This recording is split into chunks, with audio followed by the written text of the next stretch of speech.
Welcome back to Tomorrow Tonight, where we bring you tomorrow's news tonight. If you're just joining us, you may have flicked onto the wrong channel. But now you're here, let's cross to Josh with the news headlines. Josh. Thanks, Tom. As you recall last year, American naval officer Harry Harris warned China about building artificial islands, a Great Wall, at the expense of its neighbours. In a surprise turn of events, Chinese President Xi Jinping announced today that his country didn't want to do anything that would harm relations with the US. China has resolved to change their island plans to something the US would approve of, now erecting 900 kilometres of fencing around their border in the hope that, quote, most of our neighbours will die trying when they plan to illegally immigrate.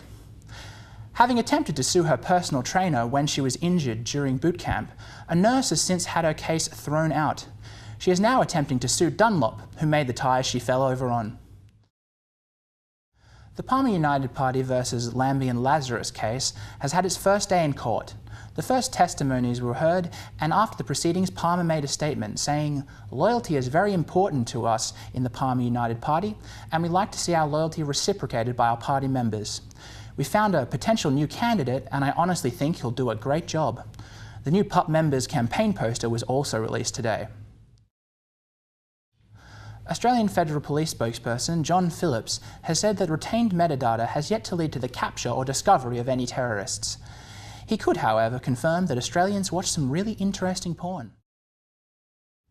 And finally, the revolutionary diet is taking off worldwide as health professionals praise the new dieting craze. Like the Paleolithic diet, the revolutionary diet is based off food consumed at another time in human history. The diet consists of food eaten by peasants during the French Revolution, a balanced diet of organic tree roots and grass with the occasional slice of stale bread. Celebrities have already embraced the diet as the new get-fit-quick solution. However, this diet is not to be confused with the Marie Antoinette diet, where you can have your cake and eat it too. And that's the news of the week. Back to you, Tom. Thank you, Josh. Now on to our final feature of the evening. Environmental scientists have recently discovered behavioural changes within the various ecosystems around the world. They believe that this could be a repercussion of the world's changing climate.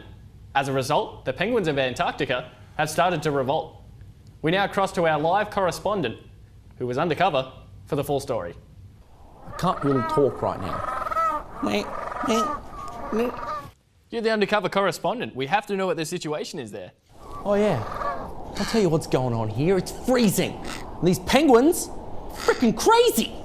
Last guy they caught talking with the news is now sleeping with the fishes, if you know what I mean. Come on now, they're penguins. I'm sure it can't be as black and white as all that. You think this is funny? They're plotting to start a terror group called ICE. I'm sorry, did you say ISIS? No, ice is, as in the ice is cold, and let me tell you, these penguins are cold. All right, well, thanks for your interesting insights. You know, you should write a book on that. Hey, Penguin Publishing are looking for something new. I don't even know why I took this job. All the scientists have already been cleared off the island, and I'm the laughingstock of the newsroom. Plus, I live in constant fear of being killed by a tiny bird resembling a monster dressed in a tuxedo. Okay, look, I'm sorry, all right? Thank you. I guess these penguin jokes really aren't going to fly with you, are they? Huh? I've been found out. No! Ah! Thank you to our undercover correspondent for that news story.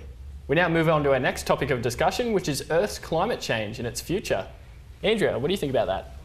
Well, I think it's a major concern for us. I mean, you can see it happening every day right now, especially with the weather in the past couple of weeks. It's just been crazy. Floods everywhere. It has, hasn't it? Yeah. Trees falling apart. Yep.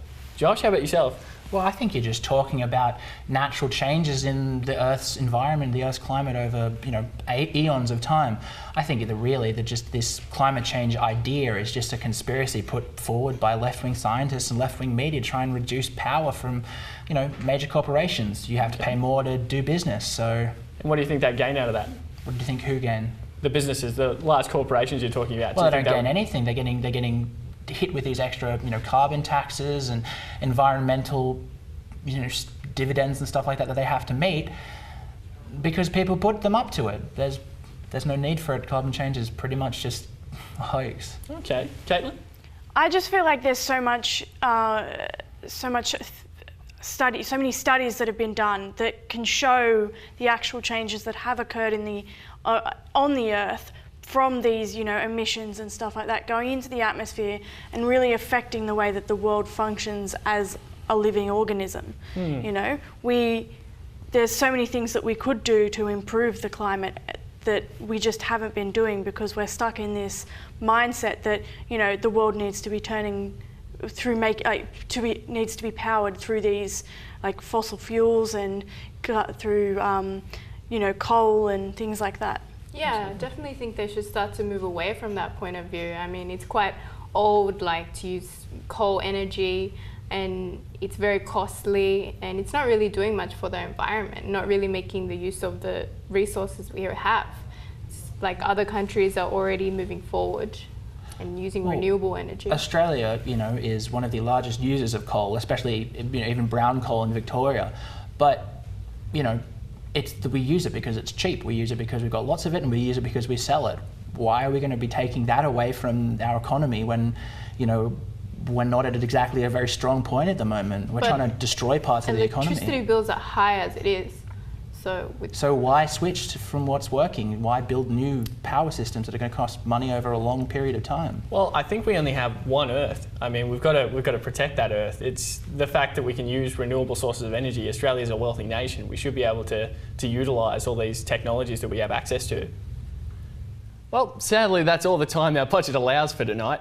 But I'd like to thank our special guests, Andrea Matute and Caitlin Charles, for being here, as well as our wonderful news anchor, Josh Walter.